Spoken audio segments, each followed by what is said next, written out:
विकासासाठी माननीय मुख्यमंत्री देवेंद्र फडणवीस, पालकमंत्री जयकुमार गोरे भाऊ, आमच्या नेत्या रश्मिदेवी बागल व सर्व नेते यांच्या माध्यमातून आपले नगराध्यक्ष सौ सावंतताई आणि उपनगराध्यक्ष अतुलभाई आपण सगळ्या नगरसेवकांच्या प्रयत्नानं शहराच्या नवीन विकासासाठी सतत आम्ही एक चांगला भरीव निधी या ठिकाणी आणलेला आहे. तो नंतर आपल्या करमाळ्याच्या नमस्कार.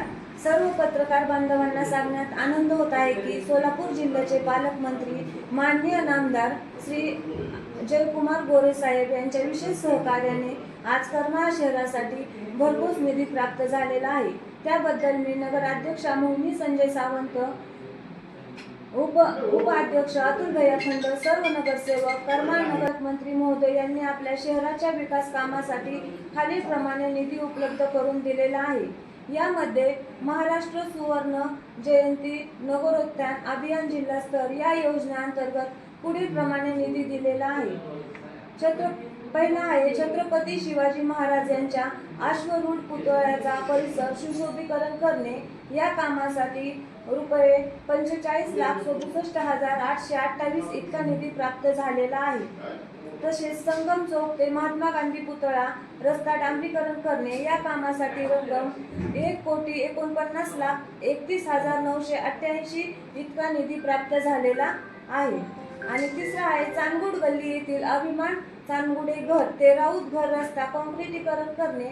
भाग ब या कामासाठी रुपये 8,90,311 रुपये मंजूर झालेले आहे. आणि चांदगुड गल्ली येथील राऊत घर ते नेटके हॉस्पिटल रस्ता काँक्रिटीकरण करणे. भाग अ या कामासाठी 7,38,989 रुपये मंजूर झालेले आहेत. आणि चांदगुड गल्ली येथील राऊत घर ते नेटके हॉस्पिटल रस्ता काँक्रिटीकरण करणे. भाग ब या कामासाठी 5,75,100 रुपये प्राप्त झालेले आहेत. आणि सहावा आहे चांदगुड गल्ली येथील मांगले घर ते पवार घर रस्ता काँक्रिटीकरण करणे. या कामासाठी रक्कम 9,99,562 रुपये प्राप्त झालेले आहेत. आणि सातवा आहे चांदगुड गल्ली येथील मांगले घर ते चांदगुडे घर रस्ता काँक्रिटीकरण करणे. या कामासाठी रक्कम 9,99,562 रुपये प्राप्त झालेले आहेत. आणि आठवा आहे चांदगुड गल्ली येथील चिंचकर घर ते समाज मंदिर ते माने घर ते निकम घर रस्ता काँक्रिटीकरण करणे. या कामासाठी रुपये 9,99,562 रुपये मंजूर झालेले आहेत. आणि चांदगुड गल्ली येथील विशिष्ट परिसरात गटार बांधकाम करणे. या कामासाठी रुपये 30,89,870 रुपये प्राप्त झालेले आहेत. आणि 10वा आहे प्रभाग 1 मध्ये नगरपालिकेच्या मालकीच्या जागेमध्ये 10 शीट शौचालय बांधकाम करणे. या कामासाठी 25,27,110 रुपये प्राप्त झालेले आहेत. त्याचप्रमाणे लोकशाहीर अण्णाभाऊ साठे नागरी वस्ती सुधारणा योजनेअंतर्गत विविध कामांकरता पुढील प्रमाणे निधी प्राप्त झालेला आहे. यामध्ये प्रभाग क्रमांक 10 मौलालीचा माळ या भागामध्ये विविध ठिकाणी गटार बांधकाम करणे. भाग अ या कामासाठी रुपये 43,83,059 रुपये मंजूर झालेले आहेत. प्रभाग क्रमांक 10 मौलालीचा माळ भागामध्ये विविध ठिकाणी गटार बांधकाम करणे. भाग ब या कामासाठी रक्कम 24,35,551 रुपये मंजूर झालेले आहेत. आणि प्रभाग क्रमांक 10 मौलालीचा माळ येथे स्त्रियांसाठी व पुरुषांसाठी शौचालय बांधकाम करणे. भाग या कामासाठी 26,89,139 रुपये मंजूर झालेले आहेत. आणि प्रभाग क्रमांक 10 मौलालीचा माळ येथे स्त्रियांसाठी व पुरुषांसाठी शौचालय बांधकाम करणे. भाग ब या कामासाठी रुपये 26,89,139 रुपये प्राप्त झालेले आहेत. अशी एकूण रक्कम 4,25,16,770 रुपये एवढा निधी माननीय पालकमंत्री जयकुमारजी गोरे साहेब यांनी मंजूर केलेला आहे. सदरचा निधी प्राप्त करण्यासाठी मी स्वतः नगराध्यक्षा मोहिनी संजय सावंत, उपनगराध्यक्ष अतुलभाई अखंड व सर्व नगरसेवक, करमाळा नगर परिषदेचे मुख्य अधिकारी सचिन तपसे तसेच अधिकारी व कर्मचारी यांचे विशेष प्रयत्न होते. काम व्यवस्थित झालं करमाळा शहराच्या अंदर असलेले तिकडे काम आहे ते तक्रार आली का आली नाही आमच्या नगरपालिकेत तक्रार तिकडे सादर आहे ना. हा. तर आमच्याकडे आल्याच्या नंतर शहराच्या काय- हद्दीतच आहे ना. हा, शहराच्या हद्दीत आहे. काम तिकडनं राबवले ना PWD आता त्याची तक्रार तिथे समजा दिलेली असेल चौकशीला आल्यानंतर त्याला प्लॅन आहे ते बदलण्यासंदर्भातलं प्रयत्न होणे गरजेचे आहे. तसं मला वाटतं याच्या आधी सुद्धा नगराध्यक्षांनी सुद्धा सांगितलं होतं. त्यासाठी जे काय ते मला वाटतं गेल्या वर्षी अमृत कुंभ योजना आहे त्या योजनेत प्रशासनाच्या काळात 87 कोटी रुपयाचा प्रस्ताव शासन दरबारी आहे. तर अमृत योजना केंद्राची सध्या बंद आहे. एप्रिल महिन्यात नवीन नावाने योजना चालू होईल. तरी आमची नगर उद्यान या योजनेअंतर्गत प्रस्ताव सादर केलेला आहे. तरी आम्ही आदरणीय पालकमंत्री यांच्या माध्यमातून निधी आणण्यासाठी प्रयत्न करणार आहोत. रस्त्याच्या बाबतीतला सगळ्यात महत्त्वाचा आणि ज्या रस्त्यामुळे शहरात थोडं नावलौकिक खराब होत होता तो रस्ता तर सिंगम चौक झाला आहे. त्याचबरोबर मेन रोड आहे. हा महत्त्वाचा मेन रोड होता की नाही दोन्ही महत्त्वाचे म्हणजे दोन्ही महत्वाचे आहेत पण आता मेन रोड घ्यायचा. मेन रोड तोच संपूर्ण होता. मेन खराब रस्ता हा बाहेरचा जुना बाहेरचा पण आहे. बाहेरचा तर महत्त्वाचाच त्याची आहे. रक्कम MSCB बस. जास्त रक्कम जास्त होती. आणि आपला बोलताना संगम चौक ते महात्मा फुले पुतळा सांगितलं. हा main road main road main road पण ती मेन रोड आहे. झाला की तो नाही. पण त्या संदर्भात मी काही प्रस्ताव वगैरे येणार केले. आहेत. हा, आहेत ना. दिलेले आहेत.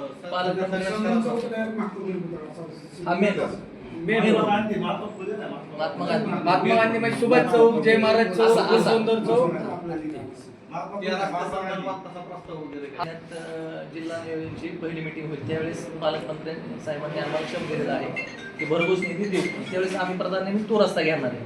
संगम चौक ते शिवाजी महाराज पुतळा, शिवाजी महाराज पुतळा ते महात्मा गांधी पुतळा असा जुना बायपास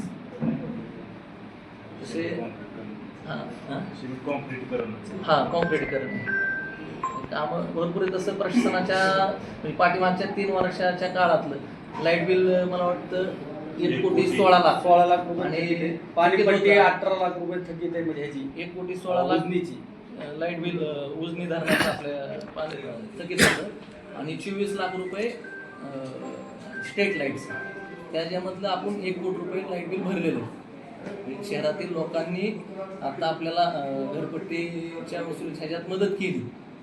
त्या ह्याच्यातूनच आपण लाईट बिल आपण 1 कोटी रुपये भरलेले आहे. आणि पाणीपट्टी उजनी धरणाची आपली जी आहे संस्थेची त्याचे 21 लाख रुपये थकीत होते. तर 21 आपण आता गेल्या आठवड्यामध्ये भरलेले आहे. पाण्याचा प्रॉब्लेम येतो पण जास्त करून महिलांचं जास्त कामाच्या काही 2-3 दिवस पाणी येतं. त्याबद्दल आता उन्हाळा कडक होणार तसं तुमचं नियोजन काय पाण्यासंदर्भात कॅन्सर होण्याच्या आम्ही प्रस्ताव तर आता नवीन ही करून टंचाईमधनं एक 40 बोरची मागणी करणार आहोत. म्हणजे इथला प्रश्न शहरात विविध ठिकाणी हा म्हणजे प्रत्येक वार्डावाईज 2-2 असं नियोजन करणार आहे.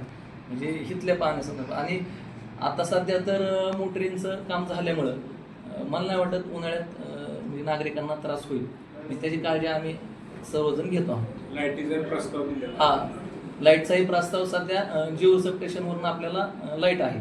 तिथं काय 25 लाख लिटर दररोज पाणी लागते. 24 जिओ तास आपलं सबस्टेशन पंपिंग चालू आहे. आणि आता जो आपण मध्ये वॉल बदलायचं टेंडर घेतले 2-3 आठवड्यात ते काम चालू झालं. त्याचं जे प्रेशर येणार आपल्याला आहे तांत्रिक लाईटची अडचण असते त्यामुळं करमाळा शहराचा पाणी पुरवठा विस्कळीत होतो. तर सध्या जिओ सबस्टेशनवरून आपल्याला लाईट कनेक्शन आहे. ते आपण सध्या दहीगाव सबस्टेशन तिथं झाले जवळच 1 किलोमीटर. सध्या 7 किलोमीटरवरून अंतर असल्यामुळं रात्रीच्या टायमिंगला जर घोटाळा झाला लाईटचा संध्याकाळी 10-10:30 वाजता जर तिथला वायरमॅन जाऊन बघतो समजा तासभर बघतो फट सापडलं ठीक आहे. नाहीतर मग ते सकाळवर जातं काम. मग पंपिंग बंद झालं की पाणी मिळत नाही. मग 1 दिवसात पाणी 2 दिवसाला जातं. मग पाण्याचं प्रेशर पाणी मिळत नाही आपल्या शहरातल्या लोकांना. त्यासाठी आपण त्याची योजना म्हणून काय करतोय दहीगाव सबस्टेशनवरूनच लाईट कनेक्शनची मागणी केली. तर ते सो खर्चाने आपण नगरपालिकेच्या माध्यमातून त्याचं कोटेशन आता सध्या ते प्रोसेसमध्ये चालू आहे. येणाऱ्या लवकरच 2-3 महिन्यामध्ये त्याची मंजुरी आणून कनेक्शन घेतोय आपण. नगरपालिकेचं डीपी दुसऱ्याने कनेक्शन देतो त्याला विषय त्याची तक्रार आपण दिली. ज्या त्या वेळेस आपण तक्रार केली. MSCB कडे केली. केली. पण MSCB म्हणावं अशी दखल घेत घेत नाही. जेवढे MSCB. त्याच्यामुळे आपण मार्ग म्हणून नवीन आपलं connection. सबस्टेशनच्या त्याऐवजी जागी दहेगाव दहेगाव substation. सबस्टेशनवरून आपण Light connection ची मागणी चालू प्रयत्न चालू करा. ते सध्या वीज वितरण कंपनी आपल्याला सारखं लावणार आहे. उदाहरणार्थ काल आपल्याला रात्री 12 वाजता त्याची लाईट ऑफ केली आणि 4 वाजता दिली. मग त्याच्यामुळे काय झालं की आज पाणी आलं. म्हणजे त्यांनी आपल्याला कल्पना द्यायला MSCB पाहिजे. आपल्याला कळवलं पाहिजे. आम्ही त्या दिवशीच म्हणजे उपाध्यक्ष त्यासाठी आम्ही कडक उपाययोजना केली, आंदोलन केलं पाहिजे. काहीतरी स्ट्रॉंगली काहीतरी बॉडी त्या संदर्भात निर्णय घ्यायला पाहिजे. कारण दरवेळेस असा हा problem होतो. उपाध्यक्ष आणि आम्ही त्यासाठी सर्वजण आपल्याला मिळून जेवढे त्यासाठी MSCB ला आपल्याला जाऊन नगरपालिकेवर येतोय. हा त्यासाठी उपाध्यक्ष आम्ही सर्व नगरसेवक मिळून जेवढे MSCB जातो त्यांच्या प्रत्यक्षात जाऊन आम्ही त्यांनाही बोलणार आहे. आणि तिथून जर अडचण आली तर आम्ही पालकमंत्री साहेबांना फोन करून सांगतो. जेवणच्या मॅडम तर आपण तक्रार हा, दाखल केलेलीच आहे. केलेली. लेखी केलेलीच आहे. ती घाबरत नाही तुम्हाला ती. वीज कंपनी तुम्हाला अजिबात घाबरत नाही. तुम्ही त्यासाठी आपल्या पालकमंत्री पद्धतीने- साहेबांच्या कानावर घालून हा विषय. पुढचं तुम्ही ऍक्शन तुम्ही घ्यायला पाहिजे. आता बऱ्यापैकी जर पाहिजे तर महाराष्ट्रात ते सोलापूर जिल्ह्यामध्ये जी काय सरकारी कार्यालय असते त्या ठिकाणी सौर ऊर्जाचा वापर केला जातो. त्या ठिकाणी विजेची स्वबचतीचा एक विषय होतो. त्या अनुषंगाने आपल्या इथं काय तसं काय करण्याचा मार्ग येणाऱ्या मीटिंगमध्ये आम्ही दहेगावसाठी मागणी करणार आहे. मी सौरवर तिथलं आपल्याला पंपिंग करायचं आहे. आता समजा नवीन मोटरीचंही झाले तर त्या नवीन मोटरी झाले की आम्ही नंतर तेच आमचं टार्गेट आहे की सौरवर. आणि भविष्यामध्ये आपल्या नगरपालिकेची मालकीची जागा आहे सातवीच्या शेजारी 60-65 एकर आहे. तेथेही सौर ऊर्जेचा प्रकल्प राबवणार आहे जेणेकरून त्याचे लाईटचं उत्पन्न ते नगरपालिकेत त्याचाही फायदा होईल. म्हणजे असं नियोजन आहे. दत्त मंदिर ते जिल्हा परिश्रमगृह हा जो रस्ता आहे आणि वादग्रस्त रस्ता आहे हा रस्ताचा ताबा जिल्हा परिषद का नगरपालिका येणार आहे. आता सध्या त्यांच्याच ताब्यात आहे परंतु आम्ही ताब्यात वर्ग घेऊन करून आम्ही घेणार. हा म्हणजे वर्ग करून घेणार पण आणि काम पण करणार आहे त्याचं. हा. महागच आमचे उपाध्यक्ष सर्व नगरसेवकांची चर्चा. त्याच्यात कसं आहे, जर वाहतूक होती त्या मार्गाने तुम्ही किती डांबरीकरण चांगलं केलं तरी नाही, आम्ही सिमेंट रस्ता करणार आणि साईड पट्टी गटर करणार. काँक्रिटीकरण करून ते साईड divider पट्टी करून- साईड पट्टी गटर हा, आणि side ते पट्टी पाण्याचा करून निचरा ते गटरच्या गटर माध्यमातून नसल्यामुळे ते जाईल. रस्ता खराब रस्ता होतो. खराब होतो. महत्वाचा लागतं रस्त्याला. आता JFD कडून आपण वर्ग करूनच घेतोय पुढच्या मीटिंगला आमच्या. आपलं जिल्हा परिषदचं रेस्ट हाऊस ते केतूर हा. नाका ते तर रोड मंजूर झालेला आहे. किंवा महिन्याभरात काम चालू होईल शहरात आणि काँक्रिटीकरण काम आहे ते. म्हणजे करंजकर हॉस्पिटलमध्ये असं काय करतो असं की आता सुद्धा होती ते आपण मंदिर की गर्डेल लावलं ती लावलंय, लावलं नंतर लावलं. चालूमध्ये लावलं. आणि पण ते तिथून जे ट्रकांचं जे आहे ते अवास्तव जाणं आहे आणि बळजबरीनं ते घातल्यामुळे मागच्या वेळेस ते पडलं होतं. तर यावेळेस जरा त्या ठिकाणी जरा आपली उपाययोजना असेल. प्रशासकीय इमारतीत आपली जी नगरपालिका बांधायची होती आणि टाउन हॉल ते जे PWD कडे काम केलंय त्याच्या संदर्भात काय त्या संदर्भात आमचा पाठपुरावा कंटिन्यू आम्ही सर्व नगरसेवक उपाध्यक्ष आम्ही मिळून तिथं जातोय. त्याच्यातून लवकरात लवकर म्हणजे त्यांचे हे करून अकलूज PWDच्या ऑफिसला आम्ही त्याची माहिती घेतली. लवकरात लवकर चालू करण्यासाठी प्रयत्न करू. ते सगळं टेंडर वगैरे झालेलं आहे फक्त काम चालू करायचंय ते लवकरात लवकर चालू होईल. इतर अडचणींबरोबर गेल्या 3 वर्षापासून मोकाट जनावरांचा प्रश्न भेडसावतोय. त्यात अपेक्षा होती की बॉडी आल्यानंतर तरी बदल होईल पण त्यात काही जास्त बदल दिसून येत नाही. मधल्या काळामध्ये नगरपालिकेने माणसं पाठवून मोकाट जनावर पकडण्याचा प्रयत्न केला परंतु ज्या ज्या वेळेस तक्रारी येते तेवढ्या पुरतच ते अवलंबून त्यासाठी उपाययोजना करणार आम्ही. कायमस्वरूपी उपाययोजना जुना कोंडावडा होता तसं म्हणजे त्याची आता मध्ये मंजुरी पण झालेली.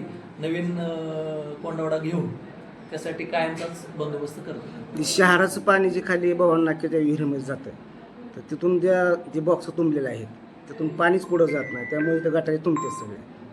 त्याचे काय उपाययोजना ती विहिरीचा गाळ काढण्यासाठी? ह्या पावसाळ्यापूर्वीच्या कामामध्ये तर ते काम करणारच परंतु आमचा प्रयत्न चालू की करमाळ शहरातील सर्व जे नाले आहेत ते नाले सुशोभीकरण करायचे. म्हणजे बंदिस्त ट्रेचिंग वॉल कंपाऊंड पूल बांधणे म्हणजे पूर्ण शहरात नगरपालिके हद्दीतले जेवढे नाले त्यासाठी म्हणजे आम्ही सर्व नगरसेवकांनी ठराव घेऊन त्याचाही पाठपुरावा चालू आहे. शासनाबरोबर त्याचाही प्रस्ताव गेलेला आहे. तर त्यासाठी उपाययोजना करतो.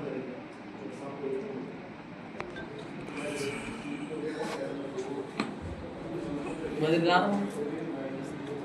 घ्या घ्या